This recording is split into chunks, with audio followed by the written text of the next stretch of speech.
What has been striking to me, in fact, over these two games that Chennai have played, is that their energy has looked so down, so off. That on the field, be a little in your face with the batting and while fielding. But have we moved to a stage where CSK need a more modern day coach and a coaching setup if they are also looking to make their team and their batting a more modern day one? To just 11 of 17 balls. And in the previous game, one thought that he was struggling against the pace.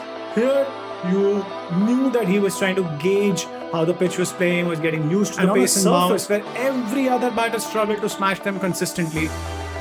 That's how much he beats batters in the flight. And this is a fast bowler we are talking about, beating batters in flight at around 134, 135 kilometers per hour, which is a pleasant sight again for someone who had seen a drastic drop in his pace at the international level, which also became one of the reasons why he was dropped from the Indian team. Narendra Modi Stadium. Teams batting second had won 8 of the first 10 IPL matches which were played at the stadium. Talking about the Indian captain in 2 of the 3 formats of the game. And the BCCI and the management and those at the NCA will need to keep a closer look at any chronic or lingering issues that might cause concerns at crucial stages in test matches or at ICC all of that, Gujarat Titans would do well not to forget what transpired in the first 25 balls of the match. Both openers were dropped once apiece by Josh Butler, and Jaiswal's run-out chance was missed again.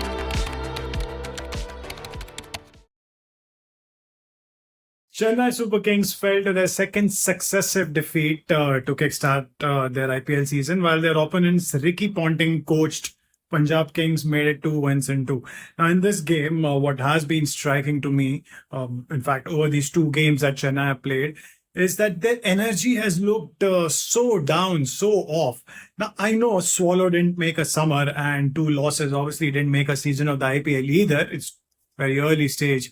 So I might be jumping the gun here, but they really need some chutzpah in their lineup. Someone like a Virat Kohli to get the juices flowing. And they have guys like Sarfaraz Khan and Ayush Matre who could do that on the field, be a little in your face with the batting and while fielding as well, as I said. Also, the Super Kings are now moving into uncharted territories with their batting approach, their power play hitting. It's the kind of aggression that has been slightly foreign to them. The pitches earlier at Chepauk have also been of a different nature. We have seen Chepauk not being very spin-friendly during the T20 World Cup as well, and that has continued into the IPL. They didn't have a great auction, so while they realized they need to adapt to the modern-day T20 tactics, their auction was underwhelming. So the question is if they also need to tweak their coaching setup. Now, Stephen Fleming has delivered for CSK what rarely have coaches delivered for their teams in franchise cricket, and there might be a lot of people saying it was thanks to MS Dhoni, but Fleming deserves some respect there. But have we moved to a stage where CSK need a more modern day coach and a coaching setup if they are also looking to make their team and their batting a more modern day one?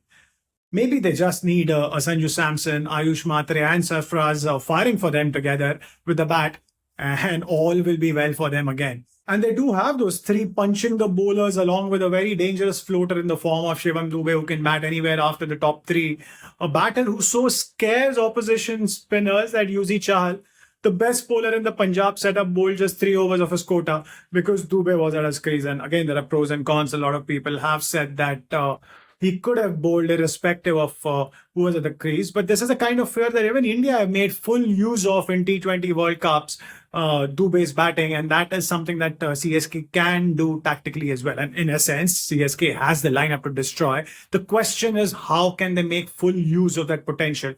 Bringing me back to that question around the coaching setup. Do they need to adapt or they need someone newer with fresher ideas? Now, moving on to the 8th match, the first day game of the season. And man, I almost forgot that this is the day game. I missed the start of this one. I dozed off and the alarm went off quite late. And this was first of 2 games in a row, in which one of the captains was unwell. So we had Surya Kumar Yadav replacing Hardik Pandya. And it looked like Mumbai Indians had got a reasonable score on what seemed like a slowish surface. Sameer Rizvi obviously had other ideas. For the second game in a row, Rizvi's batting template was to give himself some time at the crease. He had walked in after Delhi had lost a couple of wickets again this time. He got to just 11 of 17 balls. And in the previous game, one thought that he was struggling against the pace. Here, you knew that he was trying to gauge how the pitch was playing, was getting used to the pace and bounce. And at that stage, they required 9 and over, which on that surface was not that easiest.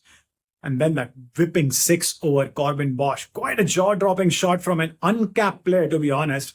And there was no looking back for Rizvi after that. The next 34 balls to Rizvi went for 79 runs. And on a surface where every other batter struggled to smash them consistently, that was great batting. And what was that? 3 Player of the Match awards in a row for Rizvi. Joins the likes of Kohli, Butler, Finch, and a group of other people. Would be interesting if he can make it 4 in a row. What makes these 2 knocks from Rizvi even more special is that the previous one in Lucknow, as I said, came on a super spicy pitch for the Pacers.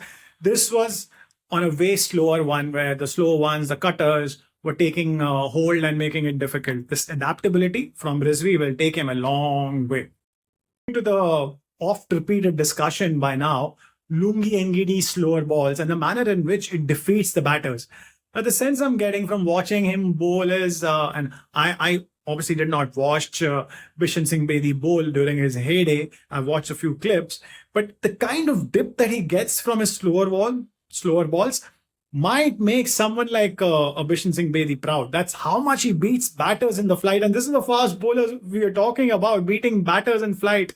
You know it's coming. You keep waiting for it, and it beats you most of the times. Another word on Mukesh Kumar. He bowled just 2 overs in the power play and had 1 at the end. But again, his speeds were around 134, 135 kilometers per hour, which is a pleasant sight again for someone who had seen a drastic drop in his pace at the international level, which also became one of the reasons why he was dropped from the Indian team. If he keeps bowling like this, if he has the pace up, who knows, you might have him come back, especially, in the test team where there are slots available, especially on overseas tours. 9 matches into this tournament, and this was the first one, the 9th match, in which a team won the toss and opted to bat first. Quite a stunning move by the looks of it, given the nature of the surface as well. It was a night match, but Riyan Parag mentioned in that Rajasthan match against GT that they had been looking at quite a few stats, and that made him want to bat first. Now, here's an interesting stat. At the Narendra Modi Stadium, teams batting second had won 8 of the first 10 IPL matches which were played at the stadium. Teams batting second had chased down well. But since then, this has changed to 14-9 in favor of the teams batting first. So it wasn't such a bad move after all, even at the time. But obviously, it got justified even more so by the end when Rajasthan went on to notch up their second victory in a row. Now, the other thing that is now fast becoming a concern is Shubman Gill's neck spasm injury, which is the second time that he has suffered this in as many years. The first time it happened was at a crucial juncture in a test match against South Africa, and that proved to be the differences. Retiring hurt and not coming back to bat proved to be the difference between winning and losing that test match, as he couldn't come out to bat again in that match. Now, injuries are a part and parcel of an athlete's career, and I so get it. But we are talking about the Indian captain in 2 of the 3 formats of the game. And the BCCI and the management and those at the NCA will need to keep a closer look at any chronic or lingering issues that might cause concerns at crucial stages in test matches or at ICC events. Now, speaking of the match itself, in a game of such fine margins, there were quite a few heroes. There was obviously Jaiswal, Suryavanshi, Jurel, Deshpande, the player of the match, Ravi Bishnoi. But amidst all of that, Gujarat Titans would do well not to forget what transpired in the first 25 balls of the match. Both openers were dropped once apiece by Josh Butler, and Jaiswal's run-out chance was missed again.